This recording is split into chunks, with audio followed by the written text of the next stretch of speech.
Trong hai con sao mi cỏ trong hiền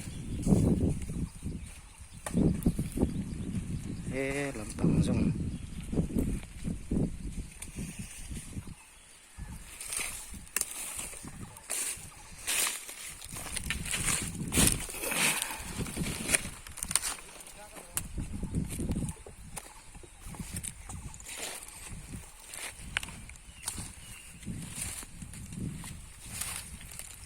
đây đã mua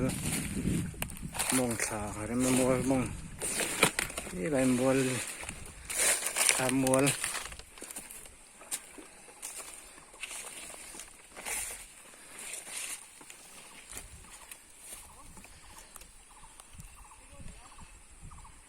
này thì số tạ đi cần dầu phay à chụp hai in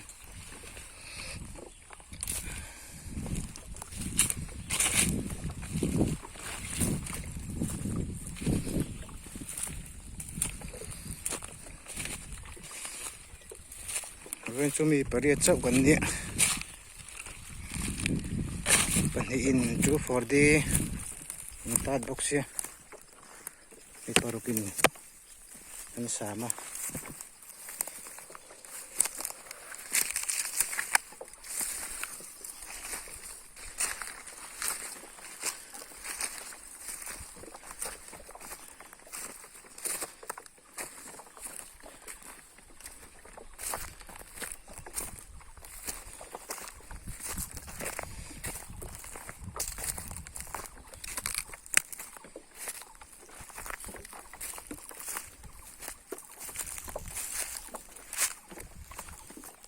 đây cần thân lai về bộ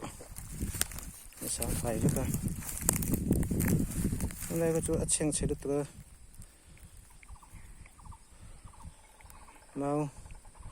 mau về sẽ rồi về tầm sẽ cần xăm được ta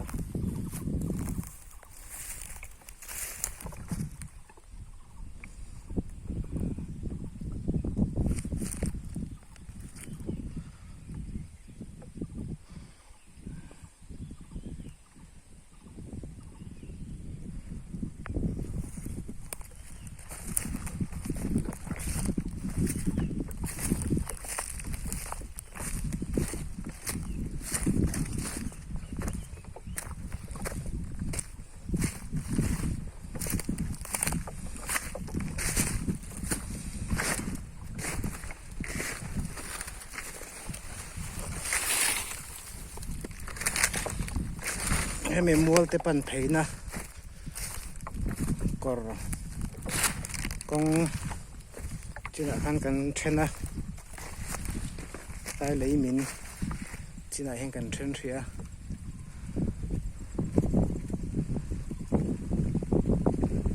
tai ăn cần chen thia mình chỉ giống he chúng mai cần dầu phải à cố làm bằng cố chuẩn làm bằng à mua tem mông trăng khan cần đom sầu lên à mình tham mua khi cần cài man lẹ cài à cài man lẩu ta lẹ thấy ăn ăn này mấy chuyện à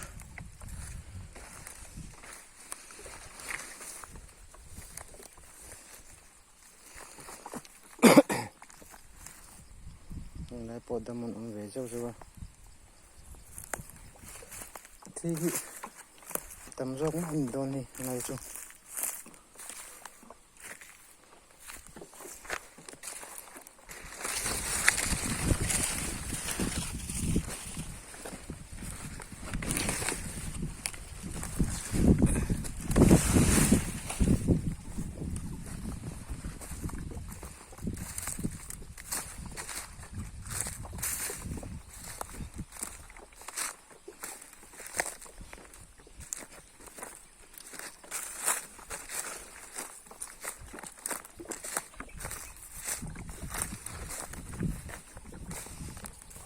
cái cụ vật liền chân rẽ lại lên gần là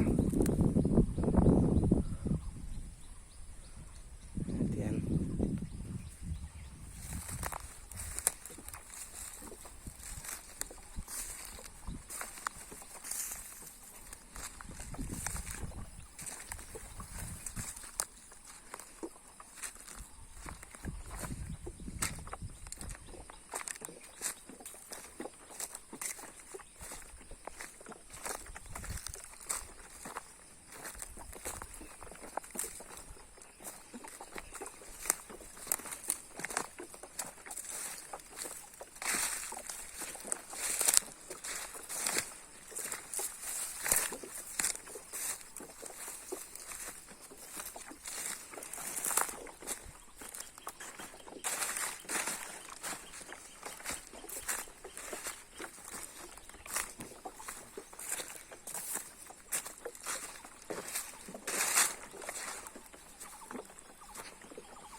bị chín hi